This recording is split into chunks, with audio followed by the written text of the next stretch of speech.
Every single incident in a hyperbaric chamber can be directly attributed to one thing: improper procedures and letting people take things in the chamber that they weren't supposed to take.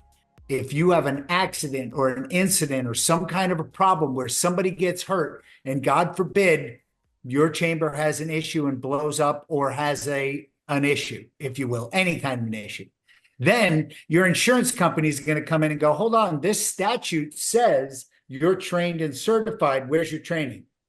Oh, you don't have a certification. Oh, you're now liable. We're not paying. Who's the worst person to hurt? Somebody in your family, right? If you're operating the chamber for somebody in your family and you don't know what you're doing, oh, goodness gracious. I would never do that to my kids, my wife, my girlfriend, anybody. These are inherently safe and very forgiving devices until you cross them. The second you disrespect oxygen or pressure, that's when it's going to bite you. If you're making a significant investment in a hyperbaric chamber, you should make a significant investment in yourself to make sure that you can do it the best way you can. In this episode of How to Hyperbaric podcast, I'm thrilled to be joined by Dr. Joe Dituri, an executive director of International Board of Undersea Medicine and the vice president at the University of South Florida. We're going to dive right into the topic of safety of hyperbaric therapy and hyperbaric chambers. I think it's a must-listen episode for anybody who runs a hyperbaric clinic or owns a home hyperbaric unit.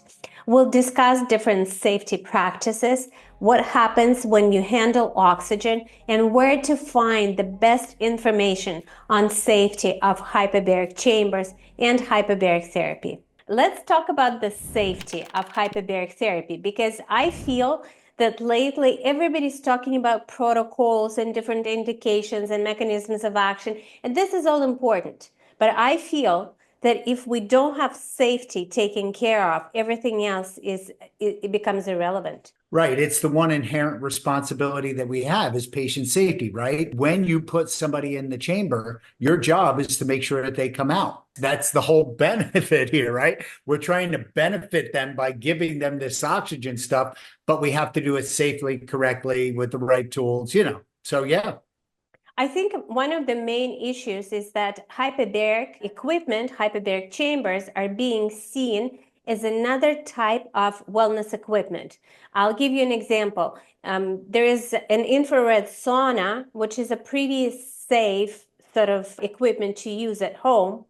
But then there is hyperbaric chamber, which in my opinion falls into quite a different category, but not in everybody else's minds. And this is where we see the problem. Sure. I mean, look, hyperbaric therapy has been around for 350 years, 300 and more than that, right? 360 years. So it's been around for a minute. It has gone through certain phases and changes. And now I think it's really coming into its own with RFK in the United States kind of pushing on it. The Italians just coming through, allowing monoplace chambers back into the country. They had them out for a while. European Union is taking hold of this stuff and driving it. So I think there's some good research and good time. It's a good time to be in hyperbarics. And realistically, these are inherently safe devices, but you need the training in order to be able to operate them. And that's the bottom line. I mean, it's not something that you can just, oh, here, let me just do a 1 minute look over and yeah, I'm fine. I can operate this thing. Whoa,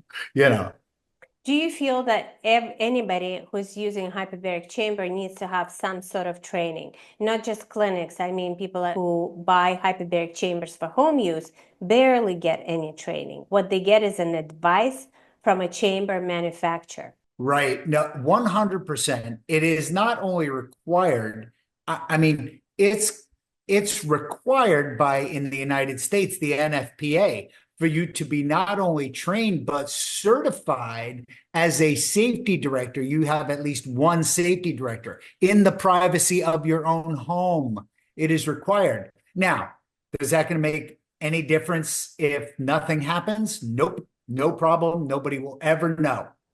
But if you have an accident or an incident or some kind of a problem where somebody gets hurt, and God forbid your chamber has an issue and blows up or has an issue, if you will, any kind of an issue, then your insurance company is going to come in and go, hold on, this statute says you're trained and certified. Where's your training?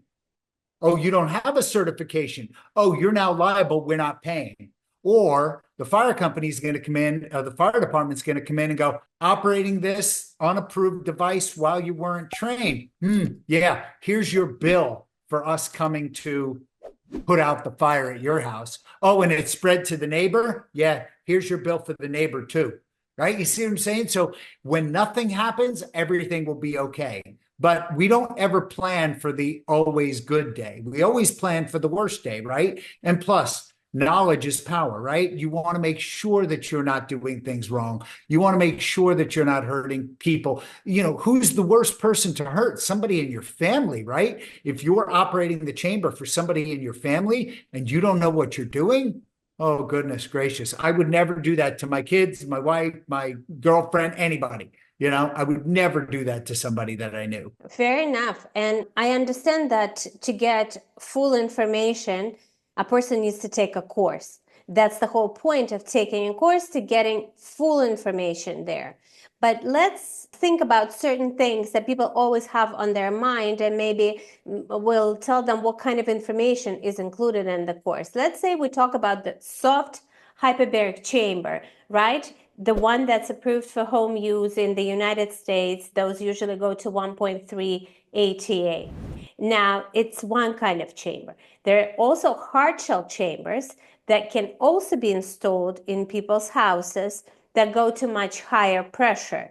Now, would sort of rules and regulations of what's allowed in the chamber and certain steps to follow, would they be different between these two types of chambers? Quite possibly, maybe even probably. The way that we delineate the rules for things that can go in the chambers are what you're pressurizing it with. So if you're pressurizing it with air, and maybe you're breathing a higher oxygen concentration in your breathing media, that is a whole different set of rules than if you are pressurizing the chamber with oxygen. Now, in the United States, you probably heard, we just had a fire in Troy, Michigan. And unfortunately, that was a 100% oxygen chamber. And bad things happened because oxygen is considerably less forgiving than air would be. Right? But air is still dangerous. You see what I'm saying? You can still get an arterial gas embolism from using air. Divers, it happens to divers all the time while scuba diving. Oxygen chambers can be inherently safe devices if operated correctly within the realm of the manufacturer. You know, there's never been, since 1985, there's been an exhaustive review of every single chamber issue that has come up, every single one of them. And deaths are about 120 total since 1985. That's 40 years. Now, I'm not saying that that's good because everybody has room for improvement, right? 120 people dead over 40 years, that is incorrigible, right? We need to do better. However, I mean, more people than that died from, you know, getting in their car yesterday. More people than that died from heart attacks yesterday. More people that died from obesity. And so there are a lot of other issues too. I'm not saying that we shouldn't do our due diligence. We absolutely should. But these are inherently safe and very forgiving devices until you cross them. The second you disrespect oxygen or pressure, that's when it's going to bite you. So my advice, take a course. It's easy. They're reasonably cheap. They're ubiquitous now. Get the knowledge for you, for your family, for your friends, and for the patients that you have so that you know how to combat these issues in the unlikely event they come up. I teach a 4-day in-person hyperbaric certification course where you can learn about the safety on how to handle hyperbaric chambers, but also mechanisms of action, how hyperbaric therapy works, different protocols that can be used for approved and off-label indications. We run a course 3 times a year, and you can check the dates on our website. I don't know if you're allowed yet to talk about the fire in Michigan, what caused it or not. But do you I think? only have hearsay evidence of what caused the fire. The firsthand knowledge is beyond me at this point. I don't have the firsthand knowledge, but unfortunately, we know a couple of things. Those chambers were over the expected useful life due to number of cycles. Those chambers were improperly maintained. The other thing that we know at this point is that the person in there was not wearing 100% cotton gown provided by the clinic. And the other thing is that the patient was improperly or not at all grounded. That jury's still out. I've heard hearsay on both sides, but the news has reported that the patient was improperly grounded or not grounded at all. And that's another, the reason I bring this up. This is very unfortunate, but most of the accidents in the chamber could have been prevented if the proper measures were in place. And it looks like this is not an exception. May I don't ever like to correct people, but I want to make sure we get this verbiage right. Since 1985, every single incident in a hyperbaric chamber can be directly attributed to one thing: improper procedures and letting people take things in the chamber that they weren't supposed to take. That's it. Improper procedures and letting you take stuff in. And who's in charge of that? The chamber operator. The chamber operator was trained. They knew, like I had an incident in Japan where somebody took a cigarette lighter in the chamber. You and I both know that's just crazy. An old man in Italy went in a hyperbaric chamber with a bun warmer in his back pocket. We know that's not good. A battery operated watch was the spark for a fire in another chamber. There are so many of these. Like I said, you disrespect oxygen, you can disrespect it 1, 2, 3, 4. On the 99th out of 100 time, you're okay. On that 100th time, oxygen will get you, right? But remember, oxygen is non-flammable. I'm going to say that again for all possible penetration. Oxygen is non-flammable. It is an accelerant. In other words, it will accelerate the ability for something to burn, but it is absolutely non-flammable. So what we're doing is we're accelerating the things to burn. So when you're using oxygen, you have to use 100% cotton. You have to make sure that static is discharged. There are simple rules, like you can't use an automatic external defibrillator within 6 feet of a chamber, or that you can't actually shock somebody who's in oxygen-soaked clothing. Why? You're going to arc and spark, and then you're going to ignite the clothing, which will then ignite the person, right? But you learn that stuff in a class. When you don't take a class, you don't know, and that's kind of negligent on your part. Exactly. Now, I want to ask you a question that comes up a lot lately, because people understand that even if they're not hyperbaric chamber operators, but just from the information that's out there on the internet, that there are chambers that are pressurized with air, as you said, and there are chambers that are pressurized with oxygen. Now, the ones that are pressurized with oxygen, we need to take extra care with these chambers. And I've heard this question several times already in the last week. Why do we even have those chambers that are pressurized with oxygen if we can do pretty much the same kind of treatment in a chamber that's pressurized with air? That is a great question, and I believe the answer is convenience, right? Convenience, because when you have a chamber pressure, look, we're humans. The only way we inspire or use oxygen, it makes no difference if it circles our face. It doesn't make your hair pretty or your face pretty by actually having it around your face. It makes you pretty and makes your hair pretty, or does whatever it does, all the mechanism of action, through inspiration or respiration. So we have to breathe it in. So if I have an oral nasal face mask on, or I have a hood, now my hood is a little choky and I don't like my hood, So I'm going to lay down in a hyperbaric chamber surrounded by 100% oxygen. But those have to be made with the proper material. They have to be used. Yeah, yeah. They're easier to use. For instance, if somebody has an inhalation injury, they're burned over a portion of their body. Like let's say they're burned from their face from here up, and it was a fire that engulfed their face and their neck. So that could be an inhalation injury. If they're able to breathe on their own, hyperbarics is great for wound care. It's great for thermal burns. But if I try and put a mask here, it's going to aggravate me. And if I try and put a hood, it's going to aggravate the burn on my neck, right? So I want to lay in a chamber and breathe just regularly. That would be a great use for hyperbaric oxygen. But most of the clinics out in town that are, not hyperbaric, that are hyperbaric clinics ought not be using those 100% oxygen chambers because they won't see those type people. That's just an opinion. People use it. People use it for wound care. The older population likes it because they don't want to put the silly mask on, that kind of thing. But it's a personal preference thing. Got it. I want to bring our listeners' attention to oxygen concentrators.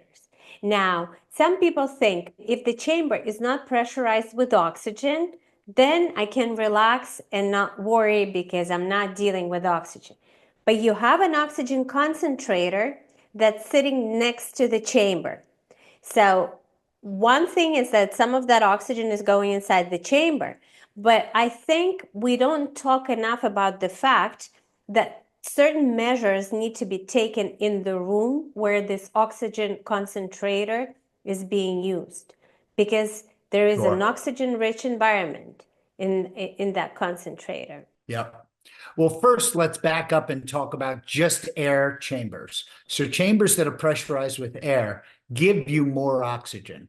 And that's Boyle's law, as you well know. But Boyle's law, I'm going to take you to 2 atmospheres or twice atmospheric pressure. I'm going to double the amount of oxygen effectively that you're breathing, right? So instead of 21%, give or take, I'm going to give you 42%. I'm going to double it, thereby increasing the accelerant that is in the room, if you will, the room that is the hyperbaric chamber. So if I pressurize, I'm still giving you more oxygen. And then on top of that, I'm going to use maybe something like an oxygen concentrator. Now, this is plumbed from the outside. It's pumping. And remember, if I go to 2 atmospheres, I need twice the volumetric drive, twice the volume to breathe. If I'm flowing at 15 liters per minute, it needs to be at 30 liters a minute to get me 15 liters a minute at 2 atmospheres because that volume relationship. So I need it to be a lot of driving force, if you will. That being said, you have extra oxygen being placed into the chamber and being breathed. It needs to be exhaled and expelled out, and expelled not into your room, but expelled out the window. That's what the NFPA fire code says here in the United States.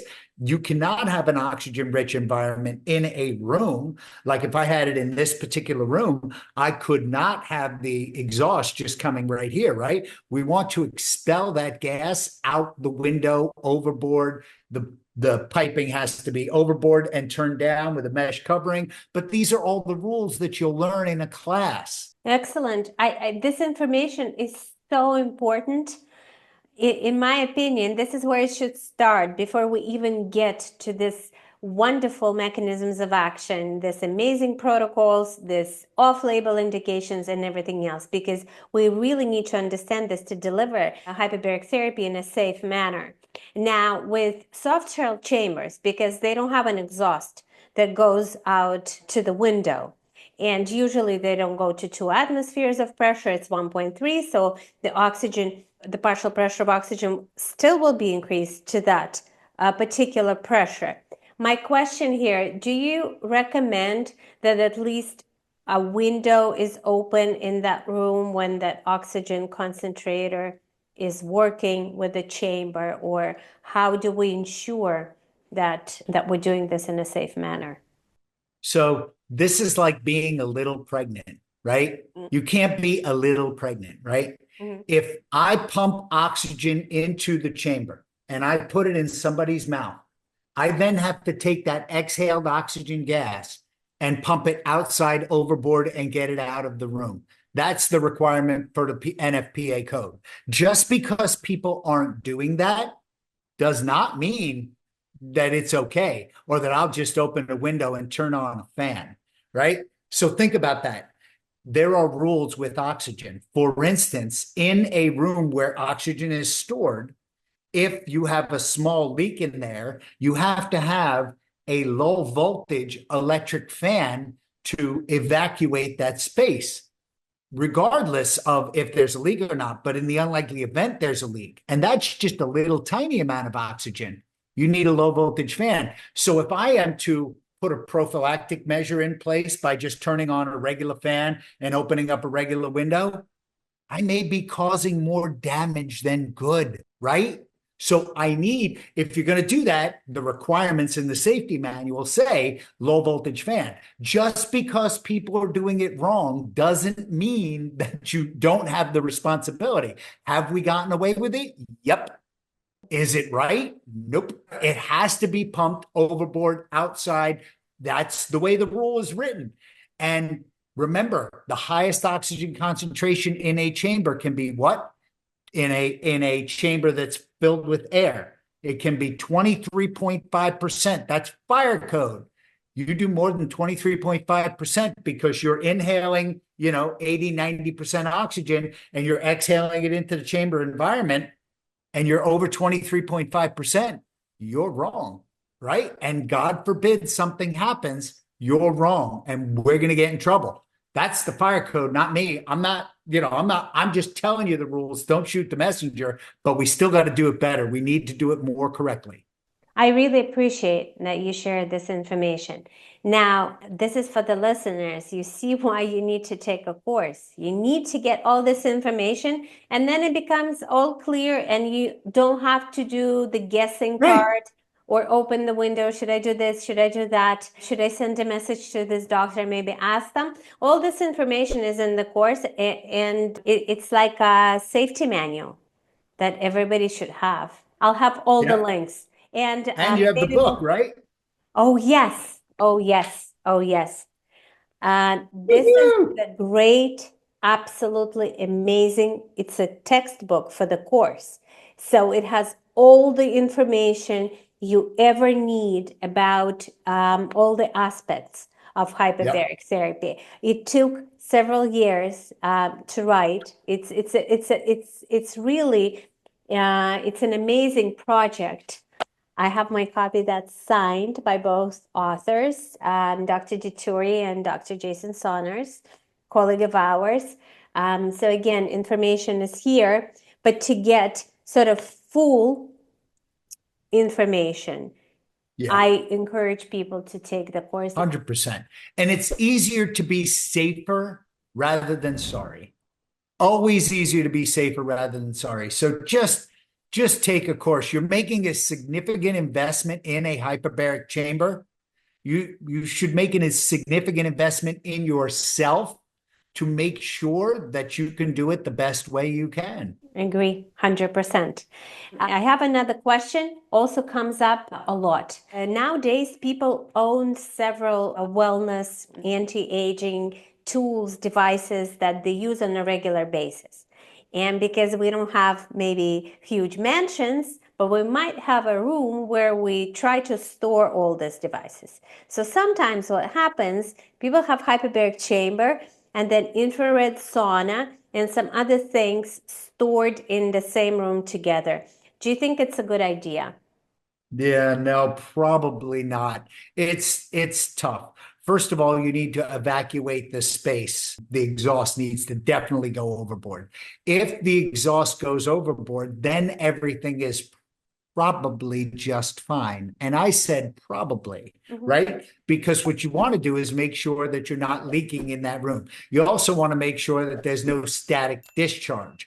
You also want to make, like, as I sit right here, underneath my desk is my vibration plate. Right there is my infrared sauna. Right there is my ice bath. Yeah, they're in the same room, but this is what are we talking? This is my office. So we're talking probably 150 square feet. So it's okay. It's a reasonably big room. Do I think it's okay? I don't know, because as you know, I can't open the windows in this office, but it's just the way that it goes, right? So I'm in the same boat as other people. You want to make sure it's temperature controlled, whatever you do. You also want to make sure the ventilation is proper for whatever it is that you're doing. And you want to make sure that the power is connected properly, right? I don't have my hyperbaric chambers in this room, but I do have a whole bunch of other stuff. Generally speaking, hyperbaric chambers should be alone in the room. I wouldn't even have my oxygen concentrator in the same room as my hyperbaric chamber. I realize that's a little overboard, but that's me, a little more safety and a little less, convenience, right? Thanks for sharing this information. Now, I'll ask another question.